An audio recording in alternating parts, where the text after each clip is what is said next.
gente aqui também. Bom dia a todos. Vamos começar agora a sessão do dia 17 de junho, às 9 horas. É a quinta sessão dessa reunião de junho. Presentes os conselheiros Luiz Eduardo, Tatiana, Rodrigo Mineiro, Valcir, Jorge, Érica, Vanessa e Rodrigo Poços. Vamos começar com o item 111 da pauta, que foi retirado por solicitação do patrono. Assim, a gente vai chamar a sustentação oral do item 114. Doutor Daniel. Patrícia, pode convocar o patrono do item 114. Farei a convocação, presidente. E também da Procuradoria da Fazenda Nacional, doutor Rodrigo. E a doutora Concílio deve estar por aí. Valcir foi sorteado. As duas únicas sustentação oral do dia são dele. Perfeito.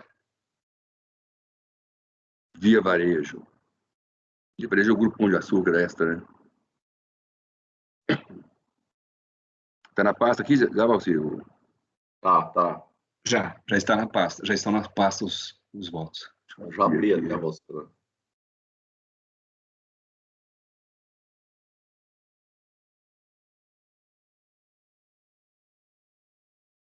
Bom dia a todos. Bom dia, doutora Concílio. Bom dia. Bom dia, doutora Concília.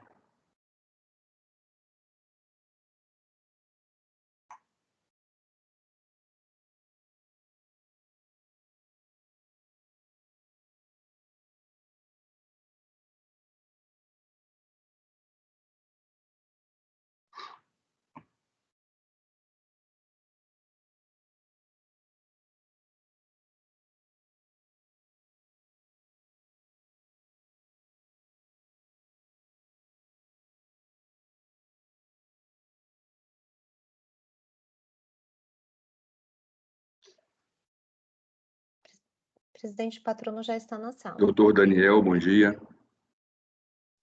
Bom dia, doutor presidente. Bom dia a todos os conselheiros. Bom dia. Presente o patrono. Vou apregoar o processo. É o item 114, recorrente via varejo. Interessado Fazenda. Relator, doutor Valcir, que está com a palavra a partir de agora.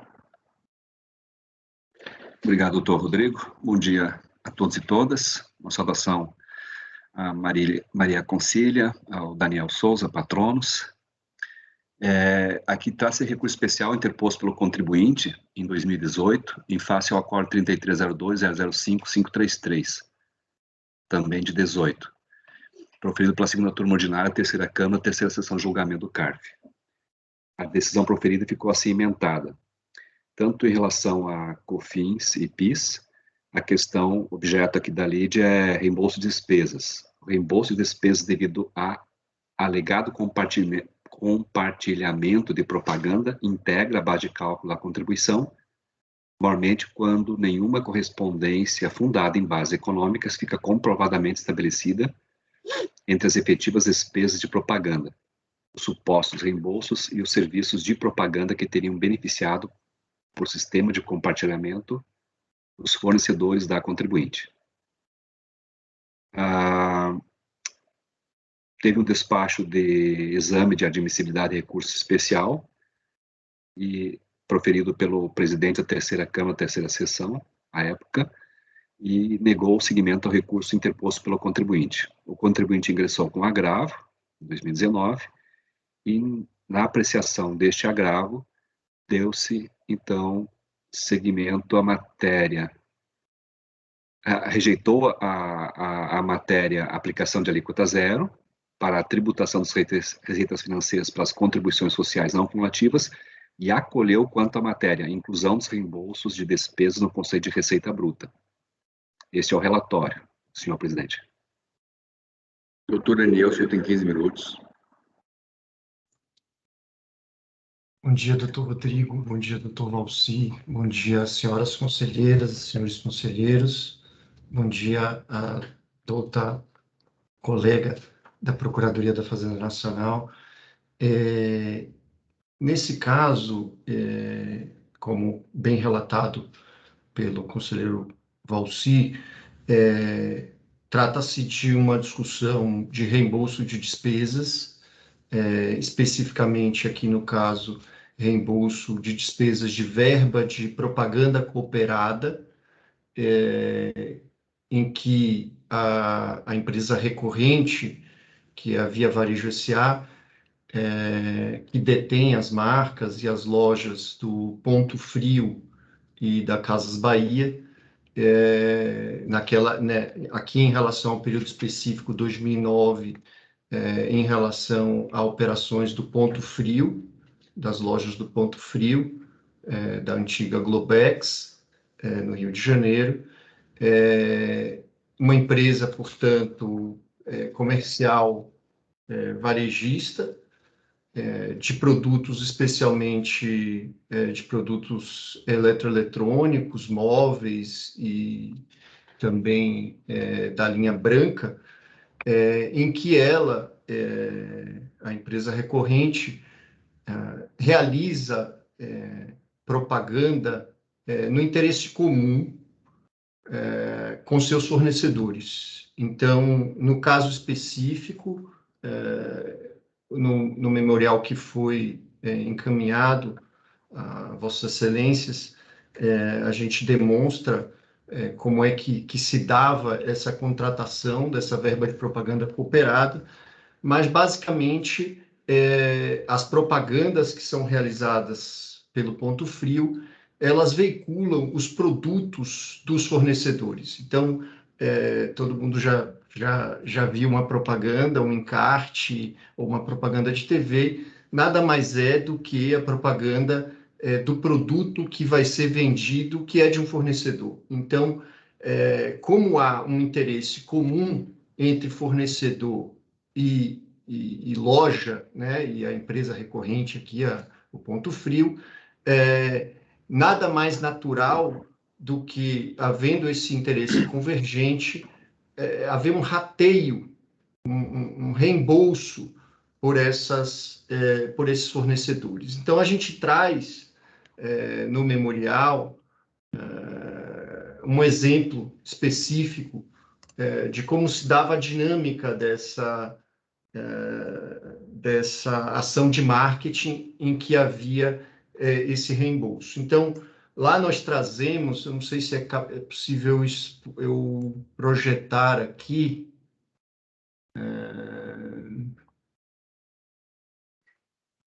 fazer um compartilhamento, mas lá é possível que se verifique, por exemplo, o exemplo que nós trazemos de uma operação com a operadora TIM. Então, como é que se dava na prática?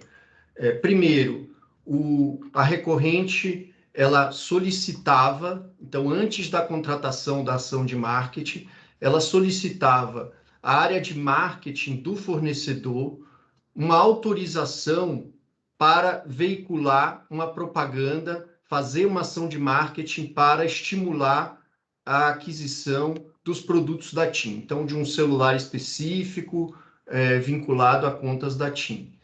Depois, então, ela mandava uma carta de verba, e a gente traz milhares de exemplos de cartas de verba que foram feitos na época. Então, nessa carta de verba, é especificado qual vai ser o valor da participação, ali no caso específico da TIM, naquela ação de marketing, naquela propaganda específica. No caso específico que nós trouxemos no memorial, era uma veiculação de um encarte no jornal Metro, em São Paulo, na região de São Paulo. Então, a gente lá tem, no pedido de carta de verba, a gente especifica qual que seria o valor a ser pago, reembolsado pela TIM, a participação dela nessa veiculação, R$ 8.464. Há uma autorização da TIM dessa veiculação. Depois dessa autorização é que a recorrente faz um pedido à agência de propaganda, um chamado pedido de inserção. Nesse pedido de inserção, há a especificação da participação no valor específico da TIM, com a indicação nesse pedido de inserção de qual vai ser o veículo de comunicação, qual vai ser a praça de circulação, e indicação, inclusive, de quem é o beneficiário dessa parcela da propaganda. Depois que há esse pedido de inserção feito pela recorrente, há uma fatura do veículo de comunicação. Essa fatura especifica exatamente o valor da participação da TIM e explicita qual é a veiculação que vai ser feita, exatamente no valor de R$ 8.464,90.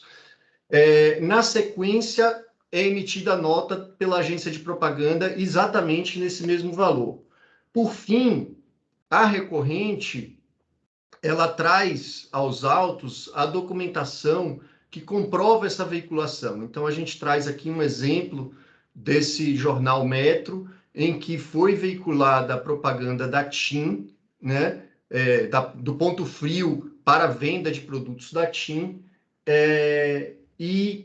fazendo toda essa conexão entre os valores que estão sendo recebidos pela recorrente, pela TIM, como reembolso, como participação da TIM nessa veiculação da propaganda que está sendo veiculada. Eu peço venha aos conselheiros e conselheiras para ler um trecho do despacho proferido no agravo pelo conselheiro, excelente conselheiro que integrou essa terceira turma também, o conselheiro Júlio César Alves Ramos, em que, porque a ementa que o doutor Valci destaca, ela dá a ideia de que não teria havido a comprovação dessa correlação. E o doutor Júlio, na minuta de despacho que foi corroborado pela doutora Adriana, ele destaca o seguinte: ademais, no voto condutor do acórdão recorrido, não se promoveu qualquer análise acerca do cumprimento ou não de alguma condição para que os reembolsos em discussão sejam ou não receita, e por decorrência excluídos ou não da base de cálculo das contribuições. Efetivamente, conforme indicado no agravo, entendeu tratar-se, em qualquer caso, de receita. E ele destaca que, apesar da ementa fazer menção a uma suposta não comprovação, e ele diz, importante ressaltar que, apesar de a ementa conter a ressalva, mormente quando nenhuma correspondência fundada em bases econômicas fica comprovadamente estabelecida com as efetivas despesas de propaganda, os supostos reembolsos e os serviços de propaganda que teriam beneficiado por cima, nada há sobre isso no voto. Relembre-se que é deste último voto que se deve extrair o entendimento do colegiado para fins de apuração da existência da divergência interpretativa consoante o manual de admissibilidade do recurso especial.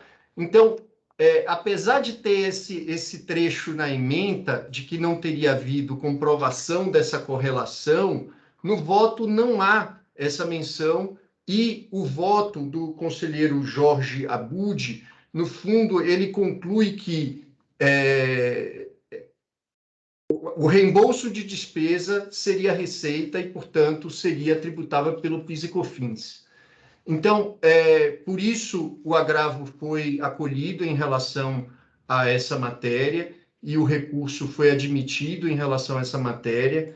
E aqui o que se sustenta é que, havendo um mero ressarcimento por despesas com propaganda cooperada, não se pode haver tributação, porque não há preenchimento do requisito da materialidade em relação à configuração de tal valor como receita.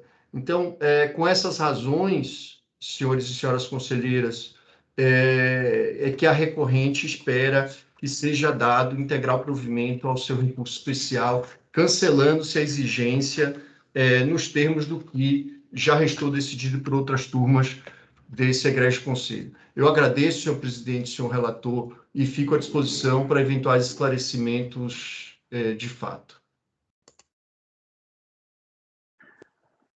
Com a palavra, doutor Valci. Obrigado, doutor Daniel. Quanto ao voto, o recurso especial interposto pelo contribuinte é tempestivo. Já no que tange à admissibilidade por divergência interpretativa desse Tribunal Administrativo, quanto à inclusão dos reembolsos de despesa no conceito de receita bruta, para fins de apuração da base de cálculo das contribuições sociais não cumulativas, foram apresentados 2 acórdãos, o 3402-001-912 e o 3402-005-299. Na análise dos autos, em específico do juiz e admissibilidade, bem como do agravo, verifica-se que não restou comprovada a divergência interpretativa entre o recorrido e os acordos indicados como paradigmas. Nesse sentido, cita-se trecho do despacho de admissibilidade do recurso especial para demonstrar a falta de divergência interpretativa. A decisão recorrida defendeu que o reembolso decorrente de rateio de despesas gera uma mutação patrimonial que acarreta um aumento de ativos ou diminuição de passivos que resultam em aumento do patrimônio líquido. Concluiu que tal verbo se subsume no conceito de receita segundo a resolução CFC a 1121. O acordo indicado como paradigma, o 3402-001-912, está assim emendado. Está aqui a emenda, e essa decisão ela foi integrada pelo acordo 3402-003-285 em embargos. A decisão considerou ser impossível a caracterização da cooperação de atividade no interesse do mesmo grupo de sociedades com serviço tributável pelo ISS e a impossibilidade de caracterização do reembolso de despesas compartidas como faturamento ou receita tributável pelas contribuições do PIS e da COFINS, e considerou que a execução de serviços compartilhados nas áreas de auditoria, consultoria jurídica, contencioso judicial, contabilidade financeira, marketing, recursos operacionais de sistema de computadores e recursos humanos, prestados in-house ou intragrupo pela controladora, exclusivamente as empresas controladas do mesmo grupo empresarial, por não ter finalidade lucrativa e não se inserir no objeto social da controladora, nem no objeto do seu comércio, não poderia ser conceituada como faturamento da controladora, e, portanto, também não se insere na sua receita bruta decorrente da exploração da venda de serviços nas referidas áreas de auditoria, consultoria jurídica e contencioso judicial, contabilidade, etc., que, por se encontrarem fora do objeto de suas atividades institucionais, atividade fim, da controladora, não poderiam ser por ela explorados comercialmente.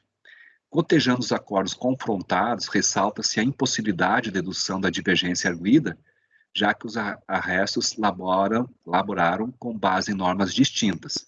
Enquanto a decisão recorrida interpretou as leis de regência da não cumulatividade das contribuições sociais, o acordo indicado como paradigma, analisando o recurso voluntário interposto por instituição financeira, tributada segundo as regras da cumulatividade, interpretou a sistemática da tributação instituída pela Lei 9.718, dissídio não comprovado.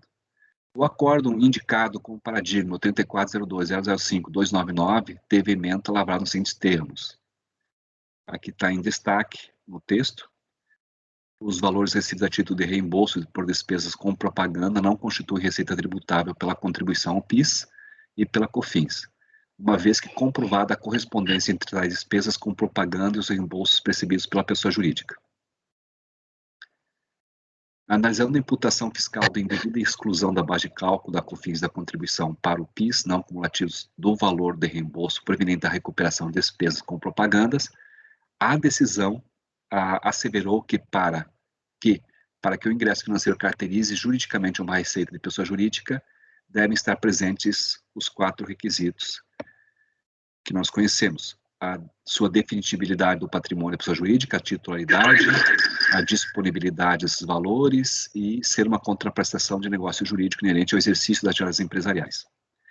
E subscrevendo a jurisprudência da Câmara Superior de Recursos Fiscais, plasmada no Acordo 93.03.004.608, ratificou a não incidência das contribuições em caso de reembolso de despesas de propaganda, porém, consignado os requisitos para tal reconhecimento.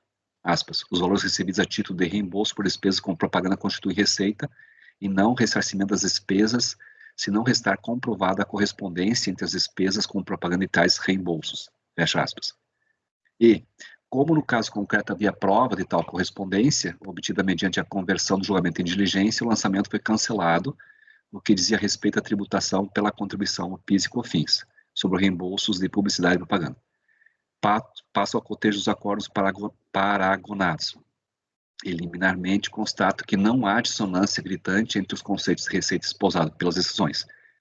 No que diz respeito especificamente à rubrica em questão, reembolso de despesas com publicidade e propaganda, a decisão indicada como paradigma condicionou sua exclusão da base de cálculo das contribuições sociais não cumulativas à efetiva comprovação de sua vinculação das despesas incorridas com propaganda e com os reembolsos excluídos da tributação. Tal circunstância jamais foi debatida na decisão recorrida. Em se tratando de espécies díspares, nos fatos embasadores da questão jurídica não há como se estabelecer comparação e deduzir divergência. Daí faço uma referência ao acórdão da Câmara Superior de Recursos Fiscais 010956 de 89.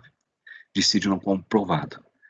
Então, do exposto, vota-se por não conhecer do recurso especial interposto pelo contribuinte.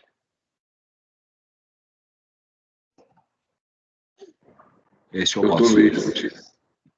Senhor presidente, está muito claro o voto do relator. O primeiro paradigma trata de uma operação diferente de instituição financeira e regulada por lei diferente, 9718, cuja definição da base de cálculo é incompatível com o que se está discutindo aqui.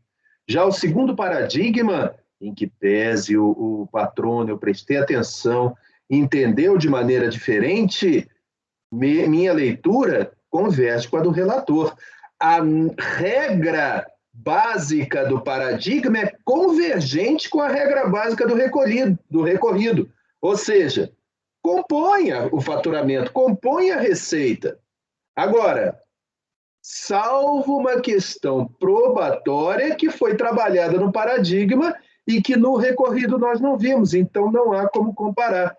Foi isso que eu compreendi do voto do relator, me parece que está irretocável. Acompanho o relator, presidente. Doutora Tatiana.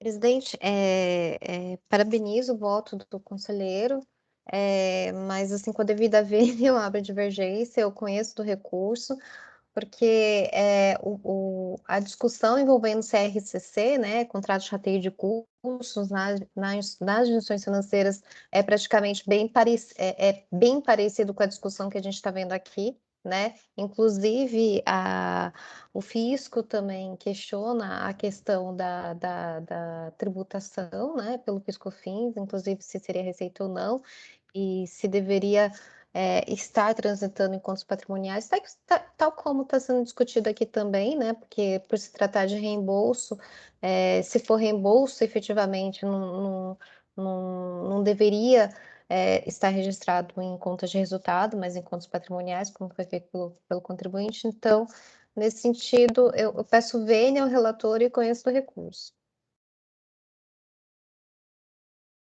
Doutor Rodrigo Mineiro. Eu acompanho o relator, eu participei da decisão do paradigma, do segundo paradigma. A questão lá foi prova mesmo, teve uma diligência, toda a questão de prova que foi, inclusive, acho que nesse ponto foi por unanimidade, com base nas provas trazidas dos autos. Então, acompanho o relator pelo não conhecimento. Doutor Jorge. Acompanho o relator pelo não conhecimento, presidente. Doutora Érica. Eu estava olhando aqui os acordos. Eu vou acompanhar a divergência, entendo que tem como conhecer o recurso do contribuinte. Doutora Vanessa. Presidente, também parabenizo o voto do conselheiro Valcir, né, a precisão da análise, mas relendo o despacho de agravo emitido pelo ex-conselheiro Júlio César, ele coloca aqui, né, na análise da segunda divergência, que no outro acórdão trazido como paradigma, o 3402001912, nada é exigido para descaracterizar parcelas semelhantes às aqui discutidas do conceito de receitas, senão que elas não correspondam ao objeto social da empresa recebedora dos reembolsos. Então, eu entendo que aqui se discute só se essas parcelas seriam ou não passíveis de serem incluídas no conceito de receita, né? Então, eu entendo que está comprovada a divergência e voto por conhecer do recurso do sujeito passivo. Meu voto todos já sabem, né? Eu fiz o despacho não admitindo.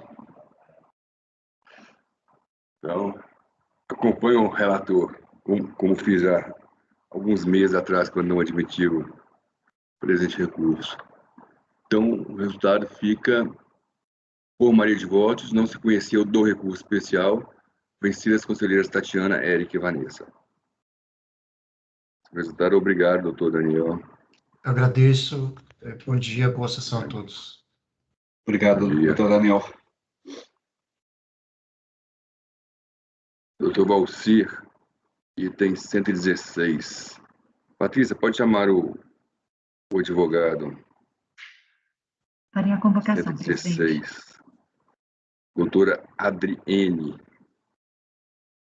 de Brasília.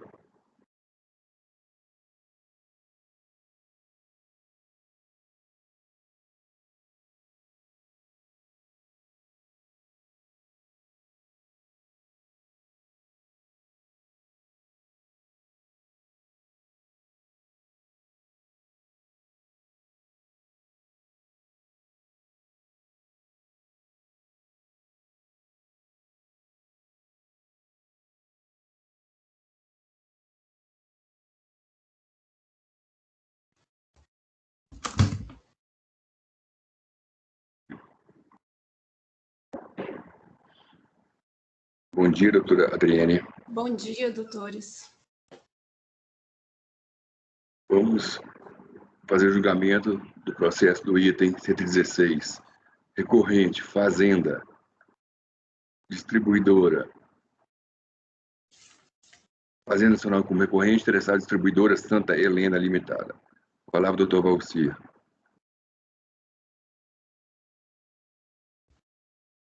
Obrigado. Trata-se de recurso especial interposto pela Fazenda Nacional em 2018, em face ao Acórdão 1301-001831 de 2015, integrado pelo Acórdão 301-001-969 de 2016. Por sua vez, integrado pelo Acórdão 301-003-354 de 2018, proferido pela primeira turma ordinária da terceira Câmara da primeira sessão de julgamento do CARF. A ementa do 1301-001-831 está aqui. A parte que nos interessa é a parte final, responsabilidade solidária, requisito essencial, poder e efetividade de gestão administrativa de sócio, exclusão sócio antes da ocorrência dos fatos geradores. Na deliberação, assim ficou consignado. Por maioria de votos, não conhecer o recurso relativo a Anivaldo Venâncio Barbosa, por ser intempestivo, vencidos os conselheiros tais e tais, e por maioria de votos, dado provimento ao recurso interposto por Pedro Venâncio Barbosa para afastar o vínculo de sua responsabilidade tributária em razão da decadência, vencidos os conselheiros tais. No mérito, por maioria de votos, dado provimento, vencidos os conselheiros tais, tá, perfeito. Diante da decisão proferida no Acórdão 831, o responsável solidário, o senhor Anivaldo Venâncio Barbosa, apresentou embaixo de declaração, em 2015. Por meio de despacho do exame de admissibilidade em embargos, esses foram admitidos. Na análise dos embargos, por unanimidade de votos, o colegiado reconheceu os embargos e no mérito negou o provimento. Com isso, o acordo ficou assim emendado. Recurso voluntário, intempestivo, aplicação subsidiária do CPC e descabimento. Diante de tal decisão, o responsável solidário, o senhor Anivaldo Venâncio Barbosa, ingressou novamente com embargo de declaração às florestais, em 2016, por meio do despacho de admissibilidade de embargos, em 2017, o presidente da primeira turma da terceira Câmara da primeira sessão admitiu parcialmente os embargos apenas no tocante à matéria da decadência. Os embargos foram acolhidos com efeitos infringentes e, de ofício, reconheceu-se a decadência nos períodos relativos a janeiro de 2000 a dezembro de 2002 em relação ao responsável Anivaldo Venâncio Barbosa. Assim, por unanimidade de votos, foi prolatado o acórdão 301.003.354, que possui a seguinte emenda: constatada a ocorrência de decadência material de ordem pública, cancela-se o crédito tributário correspondente, ainda que o recurso interposto seja intempestivo. Por se tratar de matéria de ordem pública, a decadência pode ser conhecida de ofício pelo julgador a qualquer tempo do processo. O responsável solidário, o senhor Anivaldo Queiroz Barbosa, apresentou contra-razões, o que pede o não conhecimento por falta de similitude fática entre o acordo recorrido e os acórdãos paradigmas, ou, caso vencido, pede o não provimento do recurso. Este é o relatório, senhor presidente. A doutora Adriane tem 15 minutos. Primeiramente, eu queria desejar bom dia a todos e um bom trabalho hoje. Agradecer a oportunidade de estar podendo me dirigir a esse tribunal administrativo. E a sustentação oral mais é para esclarecer as questões fáticas, porque as matérias mesmo de direito que estão sendo examinadas já é de conhecimento e já foram examinadas pelo CARF e também pela Câmara Superior.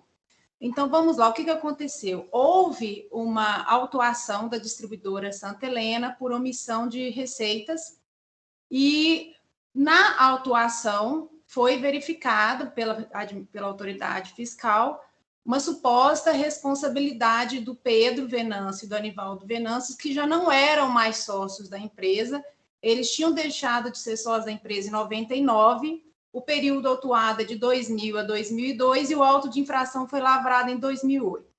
O que aconteceu? A autoridade fiscal, nesse momento, ela cometeu um equívoco, porque apesar dela identificar o Pedro e o Anivaldo como codevedores, ela não os arrolou no auto de infração, lavrou o auto de infração só contra a distribuidora Santa Helena, né? À toa que só está ela como recorrida.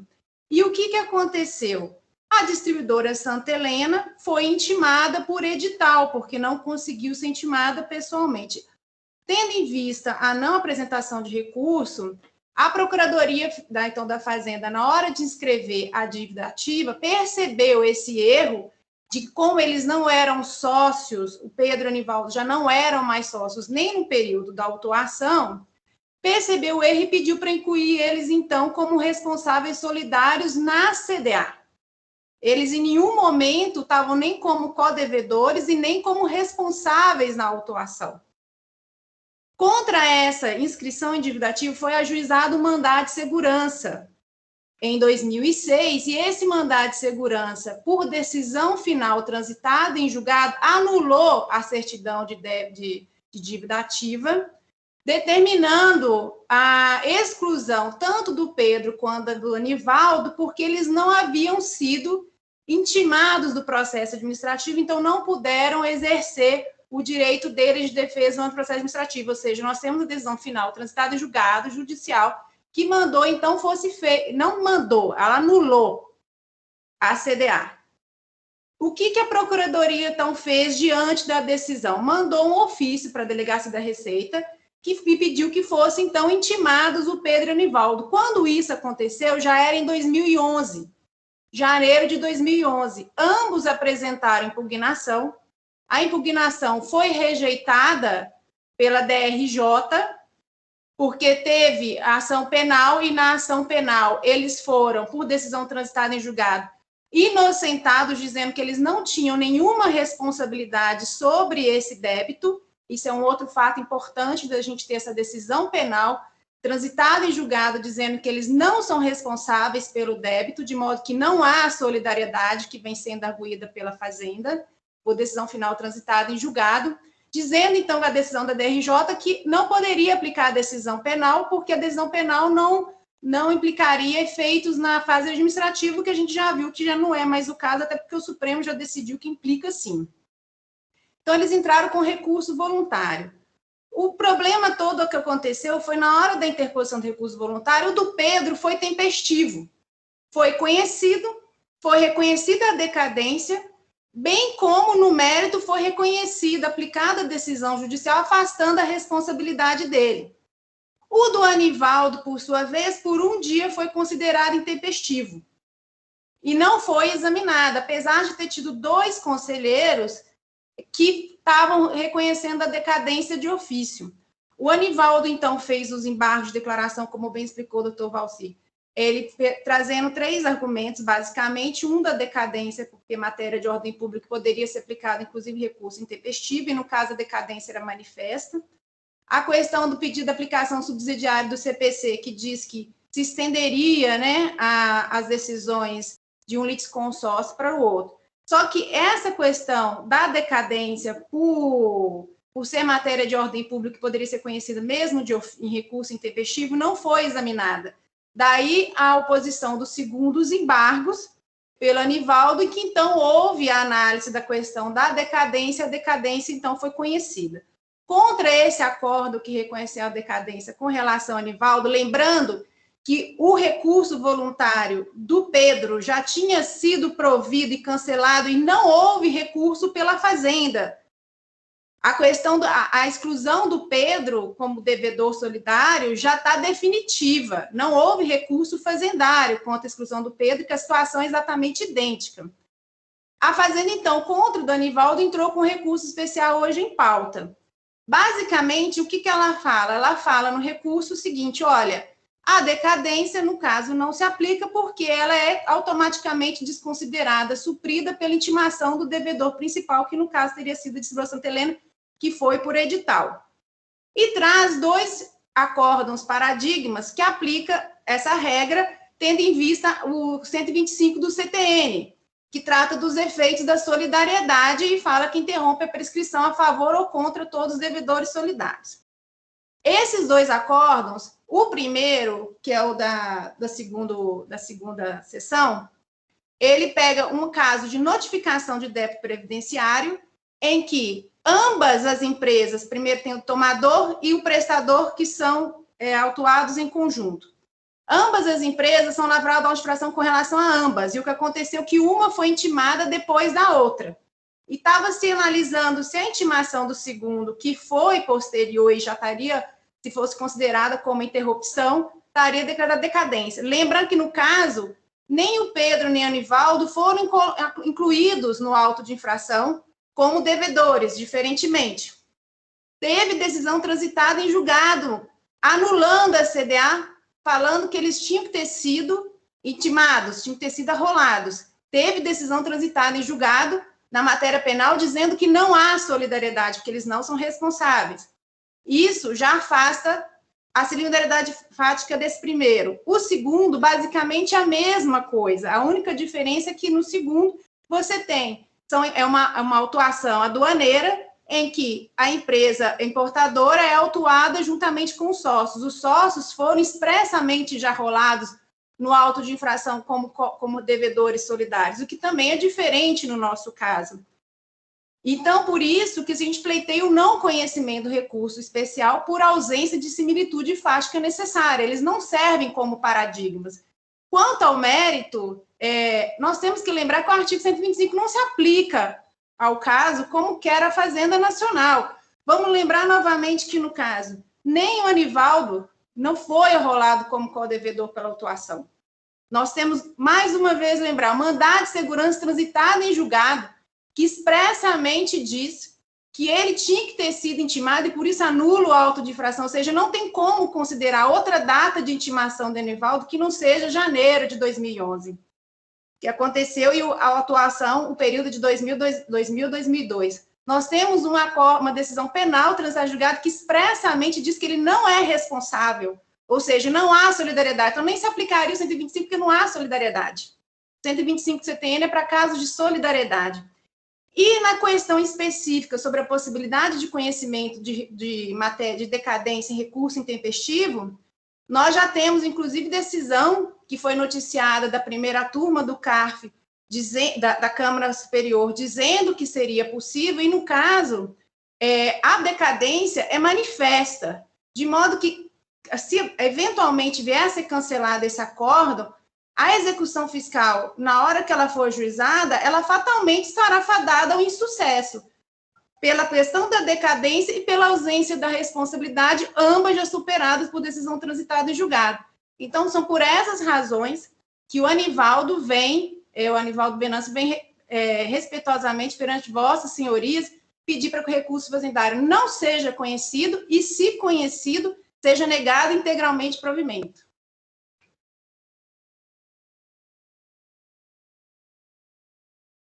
Obrigado, doutora. Com a palavra o relator. Obrigado, doutora Adriane, pelo auxílio no esclarecimento dos fatos para toda a turma. O recurso especial interposto pela Fazenda Nacional é tempestivo. Quanto ao conhecimento da matéria de atalídio, da decadência do crédito tributário em função da data de intimação do responsável tributário, foram apresentados dois paradigmas, dois acordos, 3401-002-878 e o 2302-001-179. E entendo que ficou demonstrado aqui a divergência interpretativa. Quanto ao mérito, por bem precisar o objeto da lide, cita-se trecho do recurso especial. Trata-se de lançamento tributário, IRPJ, CSLL, PIS e COFINS, acrescido de multa de ofício, etc. Foram lavrados ainda termos de sujeição passiva solidária em face de Pedro Venâncio Barbosa e Anivaldo Venâncio Barbosa. Acresça-se ao resumo acima dos fatos que, por intermédio do acordo integrativo, o 301.003.354, decorrente de embargos, esses foram acolhidos com efeitos infringentes, como antes eu salientei no relatório. Diante de tal decisão, tanto em relação ao senhor Anivaldo, quanto em relação ao senhor Pedro, é que a Fazenda Nacional interpôs o recurso em que sustenta, em resumo, registre-se inicialmente que contra os devedores solidários, que não o contribuinte, somente incide prescrição, não havendo da incidência de decadência. E é exatamente por isso que é pacífica a jurisprudência do STJ, no sentido que o fisco pode promover o redirecionamento da execução fiscal contra os administradores até 5 anos após a citação da pessoa jurídica. Com a devida vênia aos argumentos expostos acima, no presente feito, não assiste razão à Fazenda Nacional. Em relação ao senhor Pedro, foi afastado da sua responsabilidade de acordo com 2 fundamentos, pelo que foi decidido na esfera judicial acerca de sua responsabilidade criminal, pelos fatos inscritos na representação fiscal para fins penais, bem como pela decadência de se efetuar o lançamento. Como consequência desse entendimento, afastou-se de ofício em embargos a responsabilidade do senhor Anivaldo. Salienta-se tanto que o senhor Pedro quanto o senhor Anivaldo não figuravam como sócio do contribuinte, como muito bem sustentou a patrona. Cita-se trecho do voto proferido no acordo 301.001.831, que bem pontua o entendimento acerca do provimento do recurso voluntário do senhor Pedro, no que tange ao primeiro fundamento, e que serve como razões para decidir. Vou passar essa parte, porque é só esclarecimentos da tese acima. Diante dessa decisão acima, salienta-se que a Fazenda Nacional não recorreu apenas à decisão proferida em embargos, que afastou a responsabilidade do senhor Anivaldo. Verifica-se na decisão acima que, frente à decisão judicial que absolveu Pedro, também absolveu o senhor Anivaldo, ação penal número tal, que não ostentavam a condição de sócios proprietários da empresa após março de 99, sendo que os fatos geradores autuados se referem ao períodos posteriores, 2000 e 2002. Salienta-se que ainda na DIPJ dos calendários de 2000, 2001 e 2002 foram lançados em nomes dos sócios da época, o senhor José e o senhor Carlos. Na decisão acima, não foi afastada a responsabilidade do senhor Anivaldo Venâncio Barbosa, pois se entendeu que seu recurso voluntário estava intempestivo, mas por questões de ordem pública, deve-se ao mesmo fundamento pelo qual se afastou o senhor Pedro Venâncio Barbosa, afastar a responsabilidade do senhor Anivaldo Venâncio Barbosa. Nesse quesito, a Fazenda Nacional, como pode se depender da leitura do trecho citado acima em seu recurso especial, não se manifesta e não indica qualquer óbice a esse entendimento de respeito à decisão judicial. Aqui eu fiquei com uma pequena dúvida, como fiz a observação aqui no voto, mas acredito que tenho que enfrentar a questão da decadência, porque foi esse o objeto do REP. Então, no que tange a decadência, segundo o fundamento pelo qual se afastou a responsabilidade do senhor Pedro, cita-se trecho do voto vencedor proferido no acórdão 831, que bem pontua esse entendimento. E aqui tem todo o voto em relação à ação fiscal. Nessas circunstâncias, não vejo como admitir que o lançamento tributário possa ser efetivado sem que aquele que foi incluído no polo passivo da obrigação formalizado seja dele cientificado. Ao meu ver, se a autoridade fiscal tivesse se limitado a incluir o recorrente no quadro societário de pessoa jurídica fiscalizada, ainda que reunisse ao processo elemento capaz de fornecer meios à Procuradoria da Fazenda Nacional para um eventual redirecionamento por ocasião da execução fiscal, poder-se admitir a ausência de intimação acerca das exigências formalizadas. Assim, ao menos no que tange ao recorrente Pedro, não se pode considerar que, a partir da lavratura das peças acusatórias desprovidas de sua ciência, o crédito tributário restou definitivamente constituído. Amparado pelas razões já dispostas e considerando que os lançamentos tributários alcançaram fatos geradores ocorridos no período de janeiro de 2000 a dezembro de 2002, decidiu o colegiado pela decretação da falência do direito da fazenda a constituir os créditos tributários. Eis que o recorrente só tomou ciência das peças acusatórias a partir do termo lavrado em 2011. Já em relação à decadência do senhor Anivaldo, cita-se trechos do voto proferido no acórdão 354, que servem como razões para decidir. Enfim, em resumo, vota-se por conhecer do recurso especial interposto pela Fazenda Nacional e, no mérito, sobre os dois aspectos, e negar-lhe provimento.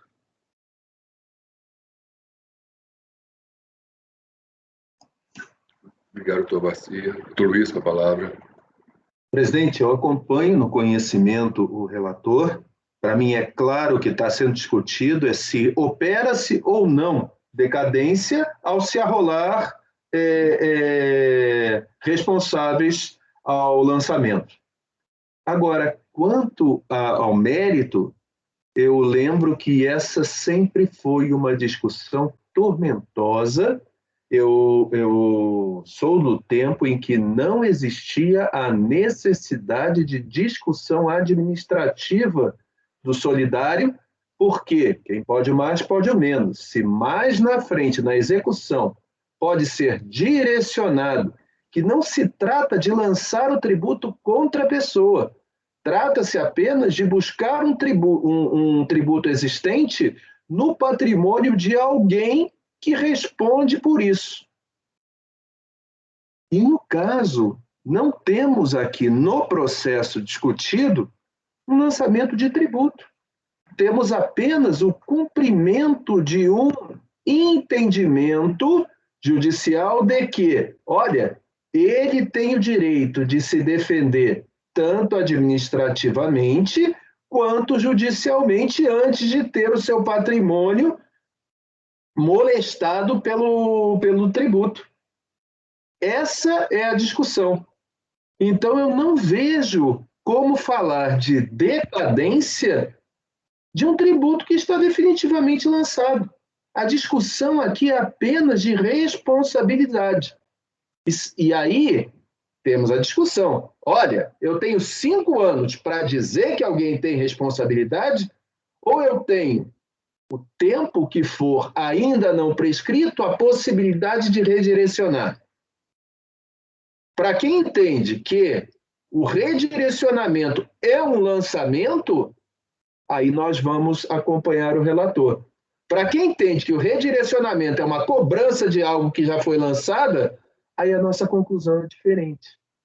E como eu entendo que o redirecionamento é cobrança de algo que existe, não é a constituição de um crédito, não há que se falar em decadência.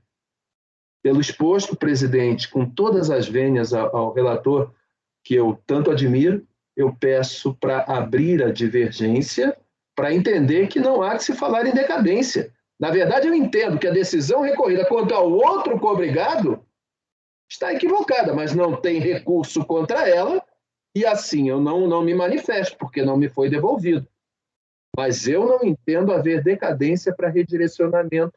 É como voto, presidente. Doutora Adriane, quer fazer um esclarecimento de fato? Sim, eu só gostaria de lembrar que a questão da responsabilidade do Anivaldo está superada na ação penal em que diz que ele não é responsável solidário, de modo que não há nem como ter o redirecionamento para ele, porque já tem a ação penal transitada em julgado, dizendo que ele não é responsável por esse débito. Era só isso que eu gostaria de estar lembrando. Obrigado, doutora. Presidente, eu pensei, esse foi meu primeiro pensamento. Mas aí seria um absurdo nós estarmos aqui na Câmara Superior discutindo algo que foi decidido judicialmente. Aí eu aplico a súmula número 1 e lanço definitividade do lançamento na esfera administrativa, porque a matéria está discutida no judiciário. Isso é súmula número 2 do CARF. Como eu fiz a leitura? Eu fiz a leitura de que a decisão judicial disse que ele não é responsável porque não teve a possibilidade de discutir administrativamente. E aqui está se discutindo administrativamente, para superar essa condição. Se não, aí é muito mais fácil. Agora, como colocado pela patrona, nós somos todos obrigados a votar pelo lançamento e aplicar a súmula número 2. Então, eu refaço meu voto, aplico a súmula número 2. Todo o meu raciocínio posterior fica subsidiário. Tá, então, se foi o judiciário que decidiu a matéria, não há nada mais para nós decidirmos aqui. Então, peço até a manifestação do relator sobre o tema, porque está gravado, está alegado que a matéria foi decidida definitivamente pelo judiciário. E aí eu pergunto se não seria o caso de reconhecer a súmula número 2. Doutor Luiz, o problema é que o recurso é da Fazenda, né? Sim, está conhecido. Você pode dar provimento por outros motivos, não tem problema nenhum. Se o recurso é da Fazenda, se a gente não conhecer do recurso por concomitância... Não é não conhecer. É dar provimento ao recurso para aplicar a súmula número 2. Entendi. A gente não... Olha, a súmula número 2 manda não conhecer recurso de quem optou pelo judiciário. Da outra parte, isso. Nunca, né? Exato, logicamente. A doutora Adriane quer fazer mais algum esclarecimento? Só mais um. A ação penal não foi o contribuinte que optou. A ação penal foi uma decorrência do auto de infração e a ação penal foi ajuizada pelo Ministério Público. Então, assim, a resultado da ação penal foi aplicado, inclusive, por Pedro também. Só esse esclarecimento. A ação foi penal, não foi uma ação... Exato, é para fins penais, né? Então, eu peço que o relator esclareça se houve ou não concomitância. Doutor Valcir, com a palavra. O senhor poderia fazer uma questão mais fácil, né, doutor Luiz Eduardo?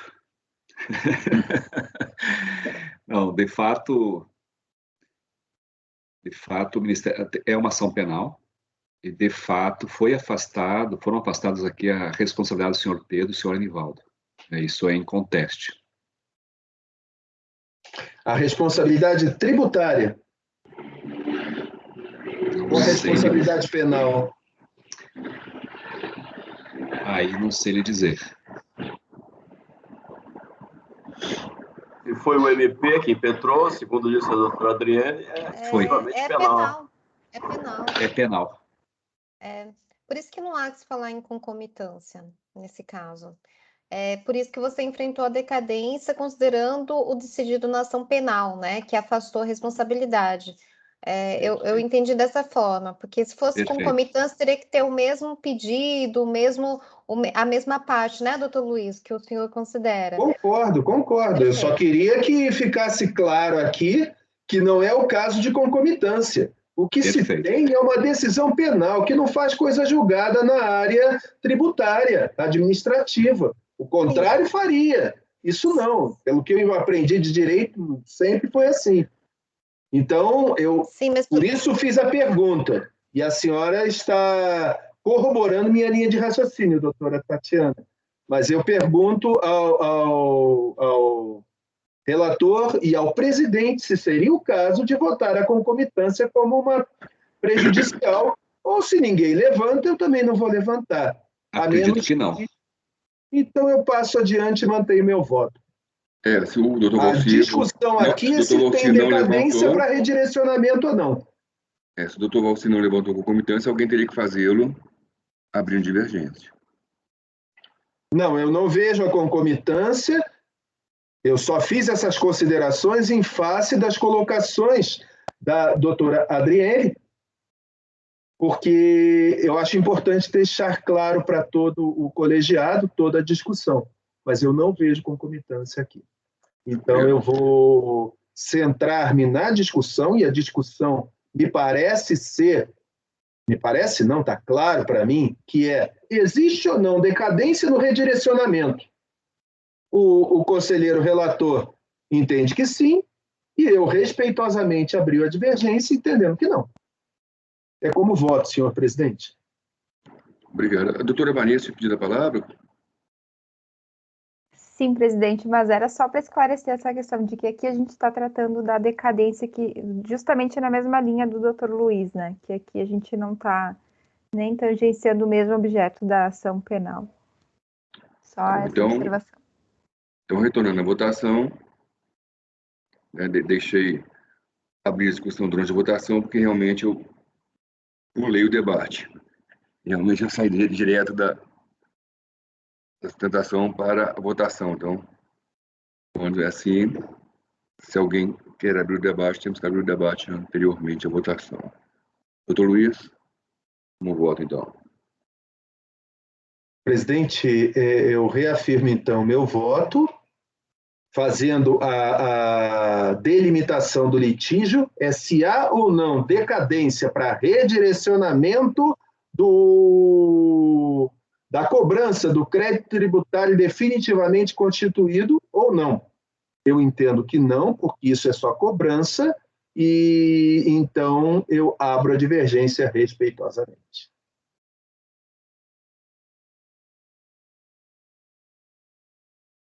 Doutora Tatiana. Bom, presidente, nesse caso, eu considero a decisão, pelo menos, tratada aí pela patrona, que retirou a responsabilidade da pessoa, né? Em relação à decadência, eu concordo com o relator, considerando que a gente tem que observar sempre o contraditório e ampla defesa, né? E também a Constituição Federal, pelo menos, protege a liberdade individual, mas é claro que a gente não está discutindo Constituição Federal aqui, né? Então, eu acompanho o relator, presidente. Doutor Rodrigo Mineiro. Presidente, eu acompanho a divergência, o crédito está constituído, não há que se falar em decadência nesse caso, integralmente nas posições do doutor Luiz Eduardo. Doutor Jorge. Bom, primeiramente queria saudar a patrona, que foi minha colega no segundo conselho, na quarta turma, há no mínimo 15 anos. Há no mínimo 15 anos. E quanto ao mérito, presidente, nós já analisamos essa questão num voto seu, por sinal não achei a formalização, mas foi pela data que consta aqui, eu copiei seu voto, 15 de setembro de 2020. E doutor, então não sei o resultado do julgamento, eu sei que o seu voto foi vencedor, e o doutor Valcir estava presente. Sabe do processo? Hã? Sabe o número do processo? Eu fui no processo, eu acho que o doutor Rodrigo ainda não formalizou. Tá, mas diz o número do processo para mim, por favor. 13982. Seria do mês passado, não deve estar formalizado ainda. Não, segunda data que está aqui é 15 de setembro de 2020. Foi antes do seminário, isso eu tenho certeza, que no seminário nós discutimos essa questão. Mas, enfim, repetindo o número do voto. 13982-000-231/2009-03. E o entendimento do doutor Rodrigo... 7 de setembro tem que estar formalizado. É 30 dias que a gente tem para formalizar. Eu não sei que houve, presidente. Pode ter saído de pauta, pode ter... Eu teria que abrir a ata, mas foi discutido e foi votado. Isso eu tenho convicção. Tanto que era uma questão, quando são as questões novas, assim, eu tenho o costume de copiar o voto para a gente poder buscar. Foi a primeira vez que a gente votou isso. E o que se decidiu, e eu acompanho isso, senhor, foi exatamente a linha do que o doutor Luiz colocou. Bom, primeiro eu queria dizer, anteriormente, o seguinte, o que a doutora Adriane colocou em relação ao afastamento da responsabilidade na ação penal não se imiscui com o processo administrativo tributário. Lá era uma ação penal que visava aplicar a lei penal. E ele foi afastado a responsabilização penal. Então, aqui, a Tata Vênia coisas não se miscuem. O penal está lá e aqui o processo administrativo. Então, não considero essa questão penal. Teria que analisar o processo penal. Mas, enfim, se foi uma ação proposta pelo Ministério Público, visava uma ação de sonegação fiscal, alguma coisa nesse sentido. E quanto ao mérito, presidente, nós decidimos, com o seu voto, né, o doutor Luiz vai nessa linha, conforme o doutor Mineiro também falou, o senhor coloca aqui, o lançamento de ofício regularmente formalizado contra o contribuinte dentro do prazo legal resguarda o crédito tributário dos efeitos da decadência, ainda que os demais obrigados venham a ser notificados de sua inclusão no polo passivo depois de expirado aquele prazo. Só quem não participou desse julgado foi o doutor Rodrigo Mineiro. Então, presidente, com essas considerações, eu acompanho, eu divirjo, acompanho a divergência. E, mais uma vez, um abraço para a doutora Adriane. Doutora Érica. Eu acompanho o relator, presidente. Doutora Vanessa. Tentei localizar aqui o voto pelo número do processo, também não encontrei, presidente, mas eu acompanho o relator, nesse caso. Eu vou tentar localizar esse voto. Depois, aqui houve votação,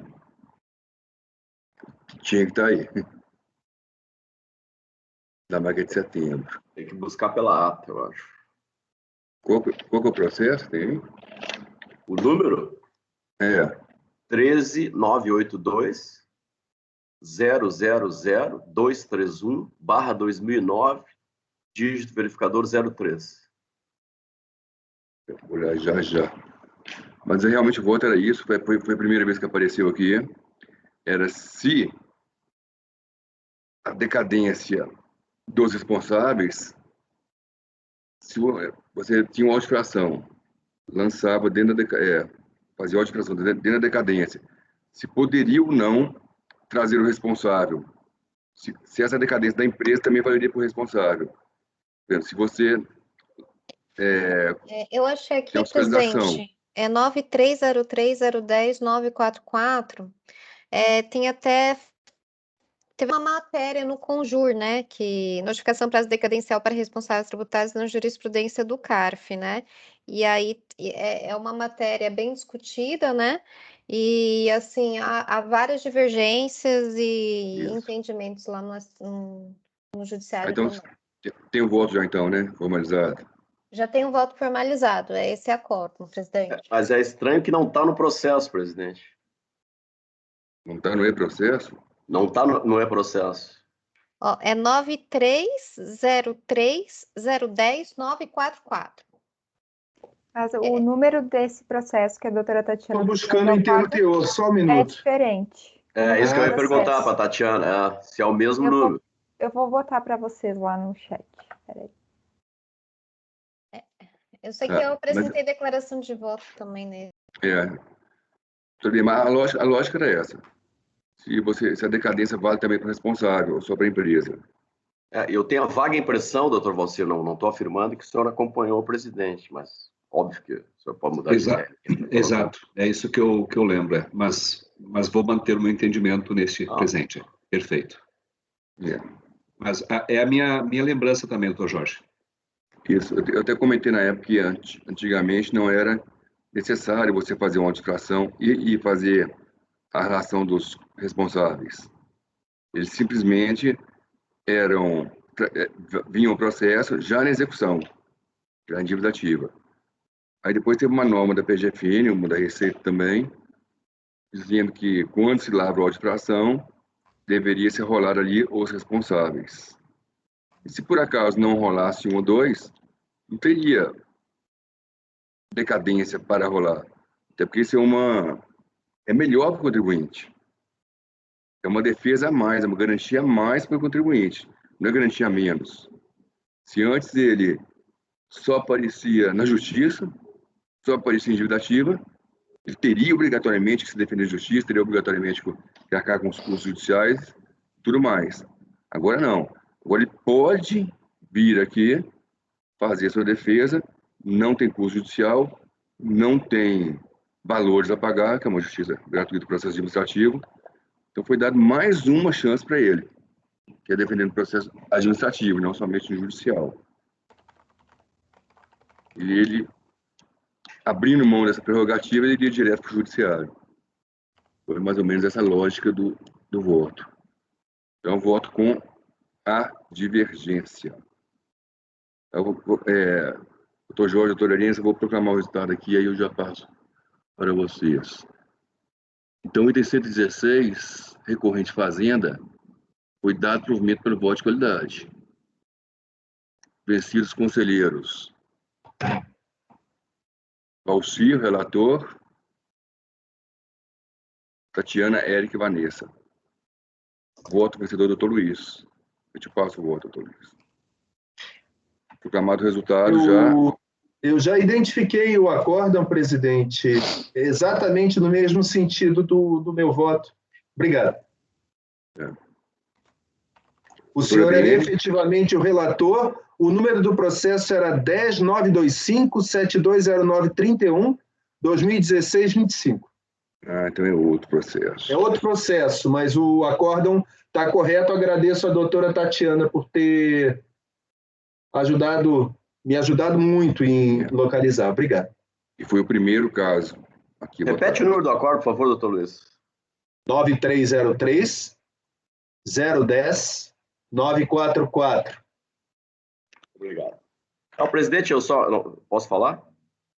Sim, a gente já proclamou o resultado, agora quer fazer um comentário. É só para dizer que a gente, corroborando esse entendimento, a INRFB 1862 de 2018 e o parecer normativo COSIT 4 de 2018 trilham esse caminho do voto do Dr. Luiz. E até para corroborar com o Dr. Luiz, se ele quiser fazer menção a esses atos da Receita Federal que tratam da responsabilidade. Só isso, presidente. Qual é a IN, por favor? É INRFB 1862 de 2018. E o parecer normativo COSIT número 4, também de 2018. 10 de dezembro de 2018. Obrigado, presidente. Parecer qualquer, Jorge? Parecer normativo COSIT número 4 de 2018, de 10 de 12 de 2018. Acho que ele trata de outras coisas também, esse parecer. Esse não abri. É que esse parecer ele trata de responsabilidade, inclusive o conceito de interesse comum, né? É engraçado porque, assim, por esse parecer, doutor Jorge, e pela IN, né? Porque tem uma parte da IN que ele fala que não pode, a Receita não pode entrar com fatos, os mesmos fatos, né? Se ela não observou, né, o prazo decadencial. Então, assim, a gente tem até um entendimento diferente aplicando o parecer e a IN, mas é bem discutível essa questão mesmo. Doutora Adriane, quer fazer alguma consideração? A senhora está sem som. Não, eu achei que o julgamento estava acabando. Eu queria agradecer a saudação do doutor Jorge, que realmente tem bastante tempo. Também a doutora Tatiana, que também fomos colegas há muitos anos atrás, e eu fico muito feliz de estar podendo participar. Sinto bastante falta, porque eu tinha uma alegria muito grande de compor a Câmara, e era uma honra muito grande, e um trabalho maravilhoso, a contribuição que é feita. Quisera eu pudesse ter continuado como conselheira, porque era muito bom, muito bom. A senhora pode voltar. Ai, não tem como.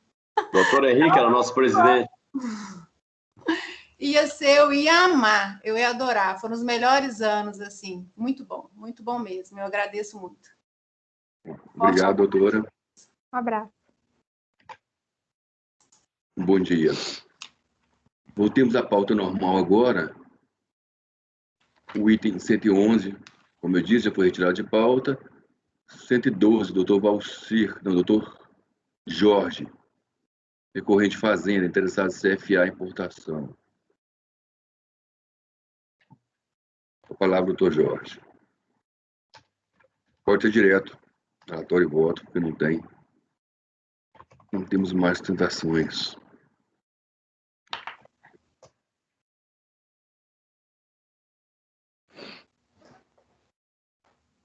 Está no mudo, doutor Jorge.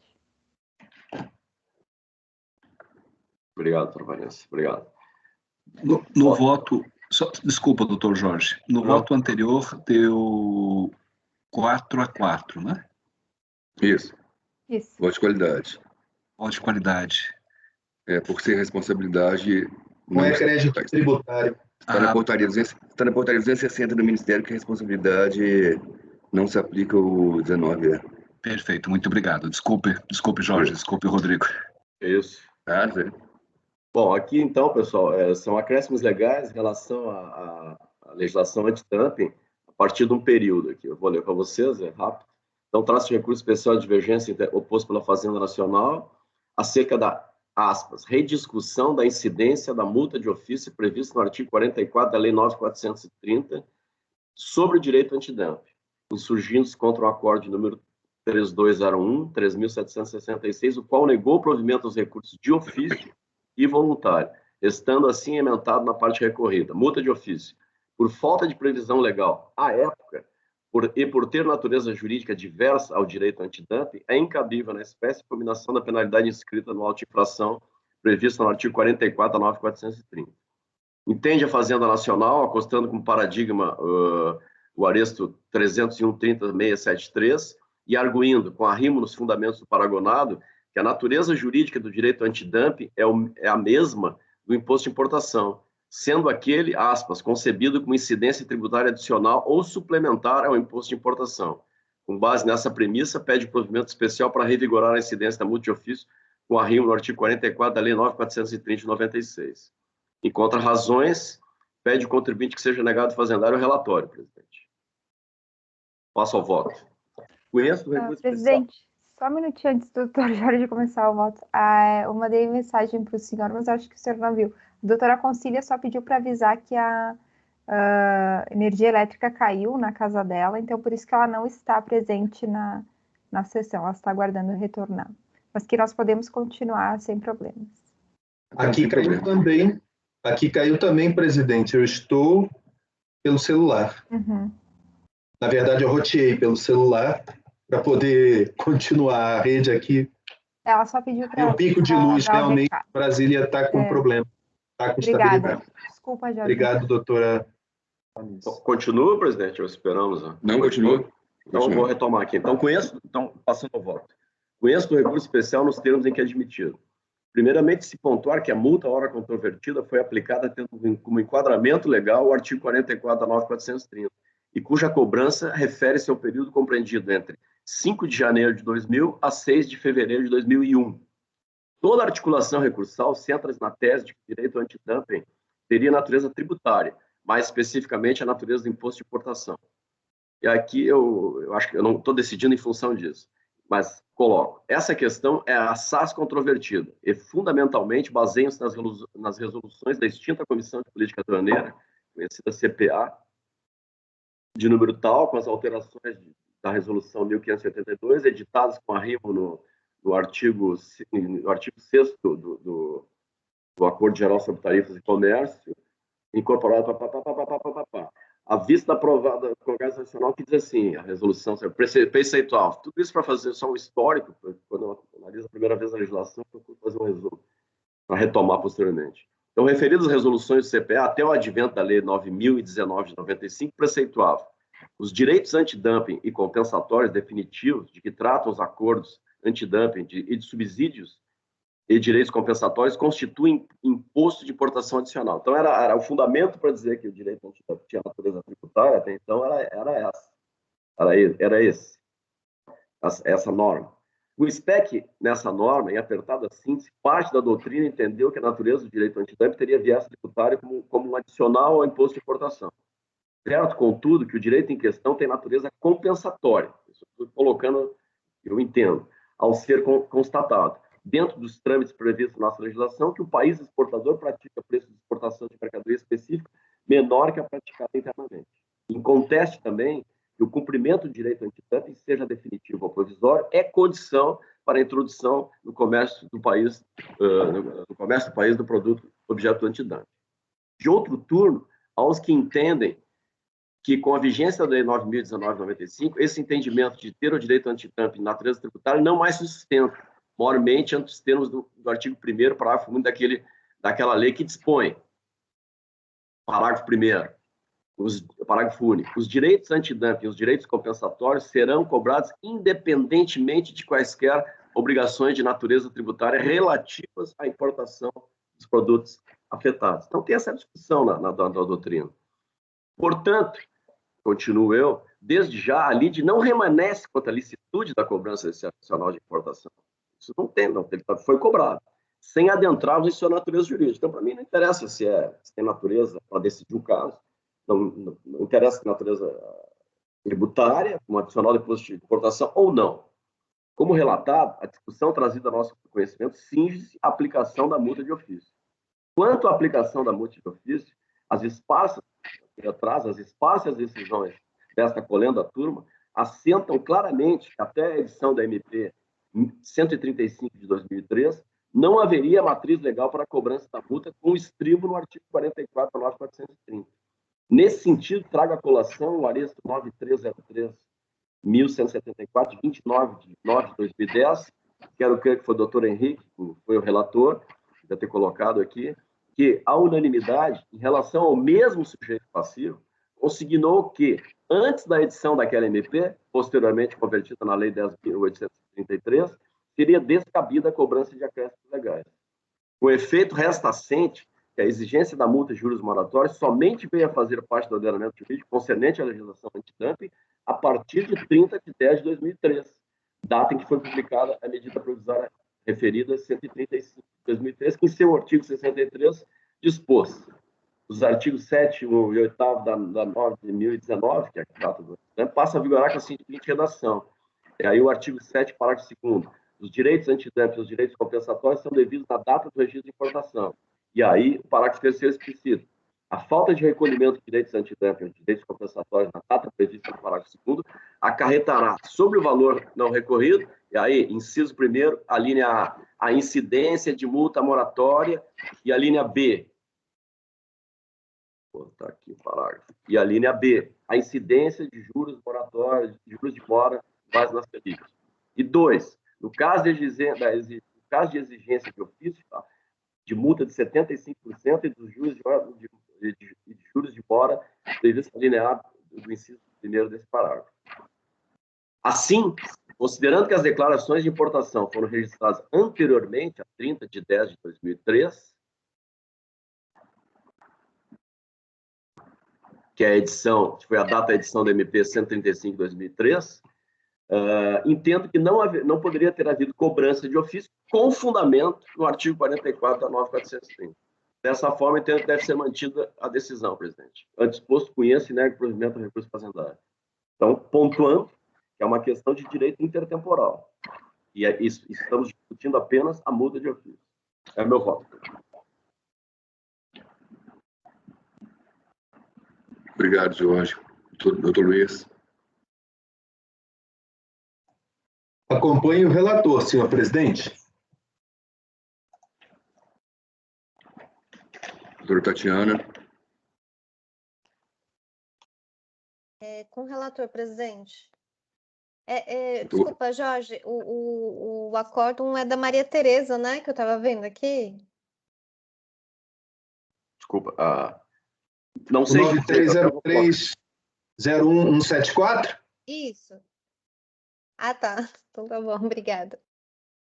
Nada. Doutor Rodrigo Mineiro.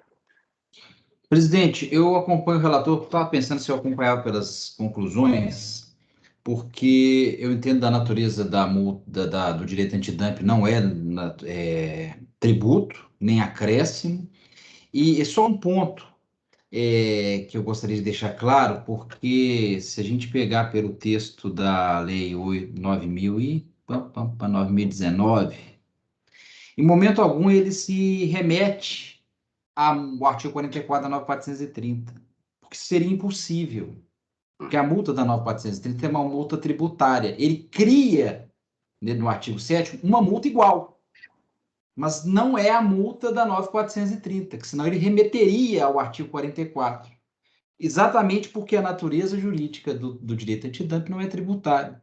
Então é só deixar isso bem claro no meu voto, eu acompanho o relator. É uma nova multa. É uma multa que foi criada pela Lei 9.019, que é igual no percentual. mas não é a mesma multa, não é a multa da Lei 9.430. Só deixar isso bem claro. Doutor Jorge? Não, só para dizer que eu acho que isso está bem claro no meu voto. Eu não entro no mérito da natureza do direito antidumping e afasto a multa porque a multa foi aplicada com base no artigo 44 da 9.430. E ela só poderia ter sido aplicada, passou a viger a partir da MP 135. Então, só para deixar tranquilo, doutor Rodrigo Mineiro, que eu não estou entrando na questão de... Ao contrário, eu afasto ela explicitamente. Né? E digo que... Perfeito, por isso que eu não acompanhei, por isso que não foi pelas conclusões, eu acompanhei diretamente o voto. É só pontuar isso e deixar bem claro. Ok, obrigado. Doutor Valcir? Com o relator. Doutor Jorge? Relator. Doutora Érica? Com o relator, presidente. Com o relator, presidente. Doutora Vanessa? Também acompanho o relator. Também acompanho o relator. Como diz o Rodrigo Mineiro, não é direito tributário, nem aduaneiro. Isso é um direito antidumping que, por força de lei, trouxe para o processo administrativo. É um direito compensatório, na verdade. Aí por quê? Por que veio? O legislador assim o quis. Ele instrumentalizou o direito antidumping via direito aduaneiro. Isso. Aí trouxe tudo para o PAF. A legislação extravagante trouxe para o PAF. Acompanho o relator. Por unanimidade de votos, negou-se o provimento ao recurso. Agora vamos ao item. Estaria na hora do intervalo, mas como só falta um, vamos acabar esse um. O item 113 foi retirado, 114 já foi. 116 já foi, só falta 115. Doutor Valcir, 115. Recorrente Fazenda Nacional. Interessado, Companhia Estadual de Distribuição de Energia Elétrica, CE. De onde que é essa companhia, quem sabe, hein? Do Rio Grande do Sul. Porto Alegre. Tem Alegre. 3 E's e a gente só fala 2. CEE. Mas está escrito 3. CEE. Quando eu cheguei em Porto Alegre, eu disse, eu tenho que pagar a fatura da CEE. Aí eles riram de mim, né? Companhia Estadual de Energia Elétrica. É só CE, doutor Luiz. É mais simples. CE. Eles riam de mim. De Energia Elétrica. Mas não tinha uma televisão que tinha essa marca? Não, a outra é CCE. Ah, tá, desculpa. CCE. CCE quer dizer, conserta, estraga. Tá gravando, presidente. As brincadeiras fazem parte. Parte. Item 115, doutor Valcir, então. Recorrente Fazenda, interessado, Companhia Estadual de Distribuição de Energia Elétrica.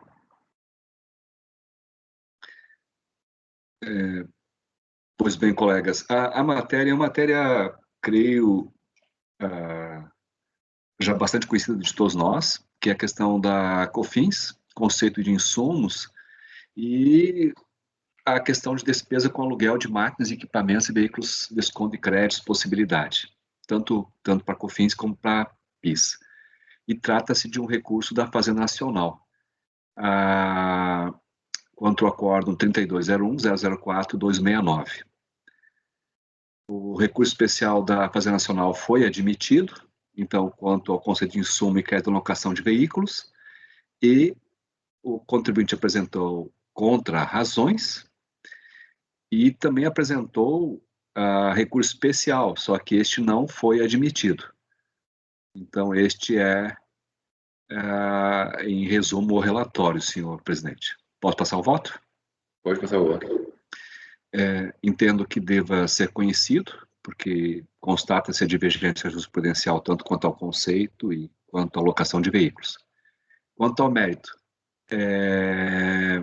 a Fazenda Nacional alega que deve seguir a sistemática aplicada ao IPI, já se trata de um recurso mais antigo, e eu discordo desse entendimento, como toda a turma. E então, observa-se que o acordo na hora recorrida considerou que o aluguel dos veículos tem relação direta com as atividades produtivas da empresa, uma vez que esta utiliza aqueles para o transporte de insumos, máquinas, equipamentos, etc. Nesse sentido, cabe apontar o entendimento do conceito de insumos trazido pelo voto do referido acordo e sua relação com os veículos utilizados pelo contribuinte. Então, cito aqui trecho. De fato, não procede o entendimento trazido pela Presidência Nacional, uma vez que a não cumulatividade, tendo por questão central a tomada e criação dos insumos essenciais e relevantes nas atividades do processo produtivo das contribuições do PIS e da COFINS, regem-se por legislação diversa do IPI, etc., e com entendimento jurisprudencial, administrativo e judicial específico. Nesse sentido, que baliza os limites interpretativos do conceito de insumos, além do previsto na Lei 10.637, na 10.833, a decisão do STJ, o parecer normativo COSIT. Sendo assim, em que pese os argumentos do Plano Nacional, cabe indicar que o conceito de insumos aplicável para esse caso deve respeitar a noção de essencialidade e relevância, o que foi demonstrado no presente processo em relação ao aluguel dos veículos utilizados nas viagens desenvolvidas pelo contribuinte. Então, voto por conhecer do recurso da Fazenda Nacional e no mérito em negar-lhe provimento.